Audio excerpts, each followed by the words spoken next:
और याद रखिएगा, अच्छी तरह नाराज होइएगा। नबी करीम ने फरमाया वो शख्स दयूस है जिसे इस बात की परवाह ना हो कि उसके घर में कौन आता जाता है।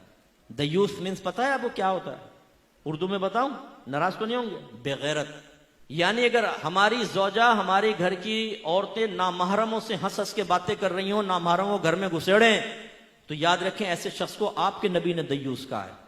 नामहरम कौन होता है? ये नहीं कि कोई अजनबी घर में मोहल्ले का लड़का घुस रहा हो, खालाजाद, फुप्पीजाद, चचाजाद, मामूजाद, इन कजनों से पर्दा है आपकी बीवी का, वो नामहरम है। इसी तरह लड़की का और खालू का पर्दा होता है, इसी तरह आपका और मुमानी का पर्दा है। इसी तरह अगर आपकी चच्ची खाला ना हो सकी, बाहर से आई है, तो चच्ची का और आपका भी पर्दा है। हमारे यहां कहां हो ये इसका ख्याल करते? अल्लाह के नबी पर्दे के अहकाम बयान फरमाए, और हमारी हालत यह है कि अगर हम इस तरह की बातें बयान करें तो ये औरतें हमारे खिलाफ बोलना शुरू कर देती हैं। अरे क्या हम गारों में छुप के बैठ जाए? दूध वाले से हंस के ये बातें कर रही हैं, पर सब्जी वाले से ये बातें कर निकल रही है, और वो मर्द देख रहे हैं, लेकिन हमारी गैरत ही सोई पड़ी है कि भाई तुम क्या कर रही हो? एक गैर मर्द के साथ दरवाजे पे खड़े होकर तुम बातें कर रही हो, शर्म नहीं आती? बीबी फातिमा रज़ी अल्लाह ताला अन्हा, जिगर गोशा रसूल का आलम यह था कि आपने अपनी खादिमा से पूछा, ये बताओ हबशा में लोगों को, औरतों को दफन कैसे किया जाता था? उन्होंने कहा कि हमारे ऐसा होता था कि चारपाई पे औरत को लिटाकर चारों तरफ एक कपड़े की डोली से बनाई जाती थी ताकि किसी की नजर ना पड़े, और फिर दफनाया जाता था। बीबी फातिमा रज़ी अल्लाह ताला अन्हा ने कहा मुझे इसी तरह दफनाना, और फरमाया अगर मैं फौत हो जाऊं तो रात के वक्त मेरी मैयत को लेके जाना ताकि किसी गैर महरम की नजर मेरी चारपाई तक पर ना पड़े। वो बीबी फातिमा नबी करीम सल्लल्लाहु अलैहि वसल्लम की बेटी, तरबियत याफ्ता, ये कहे, और ये बीबी फातिमा को मानने वाली, उनकी न्याज़ें खाने वाली, ये कहे कि हम पर्दा नहीं करेंगी।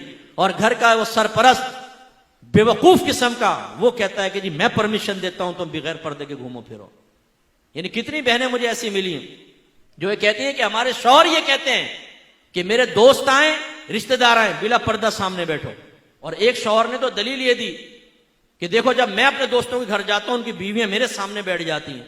यानी वो तुम अगर बेगैरत हो, वो अपनी बीवियों को बेगैरत बना के तुम्हारे सामने बैठाए, तो तुम्हारी बीवी भी बेगैरत बन के तुम्हारे दोस्तों के सामने बैठे और दावत नजारा दे। मर्द की नीयत का क्या मालूम? हम में से कितने ऐसे बैठे होंगे जो लोगों के सामने बड़े यूं मोहताज बनते, लेकिन टेढ़ी टेढ़ी आंखों से शादी ब्याह के अंदर सब देख लेते हैं ना। लाल वाली कपड़े वाली देख, अच्छा कर रहे यूं होंगे, उंगलियों के झरोके से देख लेंगे। और बीवी साथ बैठे होगी स्कूटर पे, पता है बीवी बैठी हो तो टेढ़ी आंखों से देखेगा ना वो साथ में जाती हुई औरत को, बातों का टकरा भी जाते हैं गाड़ियों से। तो जब हमारी नीयतों में इतना फतूर है कि शैतान कुछ ना कुछ डाल देता है, तो आपने कैसे समझा कि घर की औरत के शैतान से बिल्कुल पाको साफ हो गई? शैतान उसके जहन में ख्याल नहीं डाल सकता, गैर मर्द की तरफ उसकी तवज्जो नहीं जा सकती। ये हमारी जिम्मेदारी है कि हम उसको रोकें। नबी करीम तो ये करें और हम ना करें, गलत चीज है ना।